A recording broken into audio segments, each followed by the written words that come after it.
Hello guys, നമസ്കാരം. ഒരു ജോലി നോക്കുന്ന എല്ലാ കൂട്ടുകാർക്കും ഈ വീഡിയോയിലോട്ട് സ്വാഗതം. നിങ്ങൾ ഈ വീഡിയോയുടെ തമ്പനയിൽ കണ്ട പോലെ തന്നെ പോസ്റ്റ് ഓഫീസുകളിൽ ജോലി നേടാന്നുള്ളതാണ് ഇന്ന് ഈ വീഡിയോയുടെ കണ്ടന്റ്. ഞാൻ ആദ്യം തന്നെ പറയട്ടെ, ഇത് ഞാൻ ഒരുപാട് വലിച്ചു കിട്ടിയൊന്നും സംസാരിക്കില്ല. വളരെ ചെറിയ വീഡിയോ ആയിരിക്കും. അതേപോലെ തന്നെ ഇതിന് വേണ്ട കീ പോയിന്റ്സ് മാത്രമേ ഞാൻ പറയുള്ളൂ. സോ നിങ്ങൾ ജോലി അന്വേഷിക്കുന്ന ആൾക്കാർക്കൊക്കെ എന്താ പറയുക, ഒരു പുതിയ വേക്കൻസി വരുമ്പോൾ നിങ്ങൾക്ക് അതിൻ്റെ ഒരു ഇൻഫർമേഷൻ കിട്ടാൻ വേണ്ടിയുള്ള ഒരു സോഴ്സായിട്ട് മാത്രം നിങ്ങൾ ഈ ചാനലിൽ കൂട്ടിയാൽ മതി. ഓക്കെ, നിങ്ങൾക്ക് ഈ വീഡിയോയുടെ ഞാൻ നിങ്ങൾക്ക് ഇതിൻ്റെ ഒരു ഡീറ്റെയിൽഡ് അല്ലെങ്കിൽ ഒഫീഷ്യൽ നോട്ടിഫിക്കേഷൻ ലിങ്ക് ഞാൻ പ്രൊവൈഡ് ചെയ്യുന്നതായിരിക്കും. അപ്പോൾ നിങ്ങൾക്ക് ആ ലിങ്കിൽ ക്ലിക്ക് ചെയ്ത് നിങ്ങൾക്ക് ഈ ഡീറ്റെയിൽ എല്ലാം കിട്ടും. സോ നമുക്ക് ജസ്റ്റ് ഒന്ന് ബ്രീഫായിട്ട് ഈ വീഡിയോയിലോട്ട് പോവാം. പരീക്ഷ ഇല്ലാതെ തന്നെ കേരളത്തിലെ പോസ്റ്റ് ഓഫീസുകളിൽ പോസ്റ്റ്മാൻ ആവാം. ശ്രദ്ധിക്കുക, ഈ ഒരു ജോലിക്ക് വേണ്ടി നിങ്ങൾ പരീക്ഷ എഴുതേണ്ട ആവശ്യമൊന്നുമില്ല. എന്തൊക്കെയാണ് പോസ്റ്റിന് ഞാൻ പറഞ്ഞുതരാം.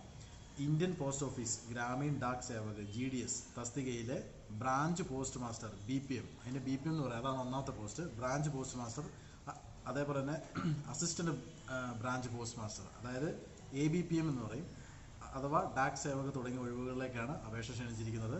ആകെ ഒഴിവുകൾ 44,228 അതിൽ കേരളത്തിൽ മാത്രം 2,433 ഒഴിവുകളുണ്ട്. സോ നിങ്ങൾ 10ാം ക്ലാസ് യോഗ്യത മാത്രമുള്ള ആൾക്കാർക്കൊക്കെ ആണെങ്കിലും ട്രൈ ചെയ്യാൻ പറ്റുന്ന ജോലി തന്നെയാണ്. അത് എന്തുകൊണ്ടാണെന്ന് വെച്ചാൽ ഇതിൻ്റെ അടിസ്ഥാന യോഗ്യത അല്ലെങ്കിൽ വിദ്യാഭ്യാസ യോഗ്യത എന്നവർ പറഞ്ഞിരിക്കുന്നത് 10ാം ക്ലാസ് മാത്രമാണ്. അതിനകത്ത് ഇംഗ്ലീഷും ഗണിതവും പഠിച്ചിരിക്കണം എന്നാണ് ഉദ്ദേശിക്കുന്നത്. എന്ന് പറഞ്ഞാൽ അത്യാവശ്യം കണക്ക് കൂട്ടാനും കുറച്ച് അറ്റപറ്റ ഇംഗ്ലീഷൊക്കെ നിങ്ങൾക്ക് അറിയാമെങ്കിൽ നിങ്ങൾ എലിജിബിൾ ആണ് എന്നാണ് പറഞ്ഞിരിക്കുന്നത് കേട്ടോ. അതേപോലെ പ്രാദേശിക ഭാഷ പഠിച്ചിരിക്കണം എന്ന് പറഞ്ഞാൽ നമ്മളിപ്പോൾ കേരളത്തിലാണല്ലോ നമ്മൾ ട്രൈ ചെയ്തത്, അപ്പോൾ നമുക്ക് മലയാളം അറിഞ്ഞിരിക്കണം എന്നാണ് ഉദ്ദേശിക്കുന്നത്. അടുത്തത് കമ്പ്യൂട്ടർ പരിജ്ഞാനം ഉണ്ടാകണം. കുറച്ചൊക്കെ നിങ്ങൾക്ക് കമ്പ്യൂട്ടർ ഉപയോഗിക്കാൻ അറിയണം. കുറച്ചൊക്കെ അറിയാമെങ്കിൽ ബാക്കി നമുക്ക് ഡെവലപ്പ് ചെയ്തെടുക്കാനേ ഉള്ളതേ ഉള്ളൂ. ഓക്കെ, അടുത്തത് കമ്പ്യൂട്ടർ പരിജ്ഞാനം, സൈക്ലിംഗ് പരിജ്ഞാനം, സൈക്കിൾ ചവിട്ടാൻ അറിയണം. അതായത് നിങ്ങൾ പോസ്റ്റ്മാനായിട്ടാണല്ലോ ഇതിനകത്ത് എടുക്കാൻ പോകുക. അപ്പോൾ നിങ്ങൾക്ക് സൈക്ലിംഗ് പരിജ്ഞാനം ഉണ്ടാകണമെന്നാണ് ഉദ്ദേശിക്കുന്നത്. ഇതിൻ്റെ പ്രായം 18 തൊട്ട് 40 വയസ്സ് വരെയാണ്. ഓക്കെ, അപ്പം ഇതിനകത്ത് ഇത്രയും വേക്കൻസി ഉള്ള സ്ഥിതിക്ക് നിങ്ങളുടെ നാട്ടിലുള്ള അല്ലെങ്കിൽ നിങ്ങളുടെ വീടിന് ഏറ്റവും അടുത്തുള്ള പോസ്റ്റ് ഓഫീസ് എവിടെയാണ് അവിടെയൊക്കെ ചിലപ്പോൾ ഇതിന് വേക്കൻസി വരാൻ ചാൻസ് ഉണ്ട്. താല്പര്യമുള്ള എല്ലാവരും ഞാൻ ആദ്യം ഒരു കാര്യം പറയട്ടെ, താല്പര്യമുള്ള എല്ലാവരും നല്ല ജോലിക്ക് വേണ്ടി എങ്ങനെ നടക്കുന്ന ഒരുപാട് ആൾക്കാരുണ്ടല്ലോ. നിങ്ങളൊക്കെ ഇതിനു വേണ്ടി ട്രൈ ചെയ്യണമെന്ന് ഞാൻ പറയുള്ളൂ. വേറൊന്നുകൊണ്ടുമല്ല, ഇന്നത്തെ കാലത്ത് ജോലി കിട്ടാൻ ഭയങ്കര കോമ്പറ്റീഷനാണ്. അത് പ്രൈവറ്റ് ആയിക്കോട്ടെ, പബ്ലിക് ആയിക്കോട്ടെ. ഓക്കെ, ഞാൻ ഈ ഫീൽഡിൽ തന്നെ ഉള്ള ഒരാളായതുകൊണ്ടും ഞാൻ കൺസൾട്ടൻ്റായിട്ട് വർക്ക് ചെയ്യുന്നതായതുകൊണ്ടും എനിക്ക് നന്നായിട്ടറിയാം. ഒരു ദിവസം വരുന്ന ബയോഡാറ്റയ്ക്ക് കൈയും കണക്കുമില്ല. അപ്പോൾ നിങ്ങൾക്ക് ഇതുപോലെയുള്ള ഓപ്പണിങ്സ് വരുമ്പോൾ നിങ്ങൾ എത്രയും പെട്ടെന്ന് കയറാൻ നോക്കുക കേട്ടോ. ഇനി പ്രായം ഞാൻ പറഞ്ഞു 18 തൊട്ട് 40 വയസ്സ് വരെ എന്ന് പറഞ്ഞു.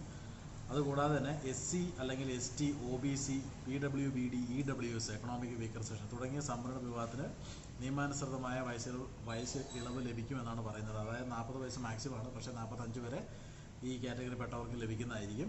അതേപോലെ തന്നെ സാലറി ഡീറ്റെയിൽസ്, ശമ്പള വിവരങ്ങൾ പറയുകയാണെങ്കിൽ ഞാൻ നേരത്തെ പറഞ്ഞ 2 ഓപ്പണിംഗ് BPM, ABPM, അതായത് ബ്രാഞ്ച് പോസ്റ്റ് മാസ്റ്റർ, അവർക്ക് കിട്ടുന്ന സാലറി എന്ന് പറയുന്നത് 12,000 രൂപ മുതൽ 30,000 രൂപ വരെയാണ്. അതായത് 29,350. നിങ്ങൾ 30,000 എടുത്തു, 30,000 രൂപ വരെ. അടുത്തത് അസിസ്റ്റൻറ്റ് ബ്രാഞ്ച് പോസ്റ്റ് മാസ്റ്റർക്ക് വേണ്ടി കിട്ടുന്നത് 10,000 രൂപ മുതൽ 24,470 രൂപ വരെയാണ്. ഓക്കെ, ഇനി നിങ്ങൾക്ക് വെറുതെ അപ്ലൈ ചെയ്യാൻ പറ്റില്ല. ഇതിന് ചെറിയൊരു അപേക്ഷ ഫീസുണ്ട്. അപേക്ഷ ഫീസ് 100 രൂപയോ. ശ്രദ്ധിക്കുക, അതിനകത്ത് വനിതകൾക്കും SC, ST അല്ലെങ്കിൽ ഫിസിക്കലി ഡിസേബിൾഡ് ആയിട്ടുള്ള ആൾക്കാർക്ക് ഇതിനകത്ത് അപേക്ഷ ഫീസ് ഇല്ല. അല്ലാത്തവരൊക്കെ 100 രൂപ അപേക്ഷ ഫീസ് കൊടുത്ത് വേണം ഇതിനകത്ത് അപേക്ഷിക്കേണ്ടത്.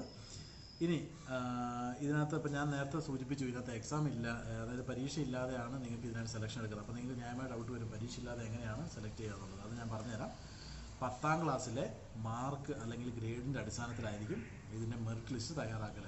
എന്നാലും നിങ്ങൾ പേടിക്കേണ്ട, വേക്കൻസി 2000-ന് മുകളിലുണ്ട്. നിങ്ങൾക്ക് താല്പര്യമുള്ളവർക്കൊക്കെ കിട്ടാനുള്ള നല്ലൊരു ചാൻസ് ഇതിനകത്ത് കാണുന്നുണ്ട്. ഓക്കെ, ഇനി ഇതിൻ്റെ അവസാന തീയതി, ഇതിനുവേണ്ടി അപ്ലൈ ചെയ്യേണ്ട അവസാന തീയതി August 5 ആണ്. ഓക്കെ, 5th August ആണ്. ശ്രദ്ധിക്കുക, August 5 തീയതിക്ക് മുമ്പായിട്ട് തന്നെ നിങ്ങളെല്ലാവരും ചെയ്യാൻ ശ്രമിക്കുക.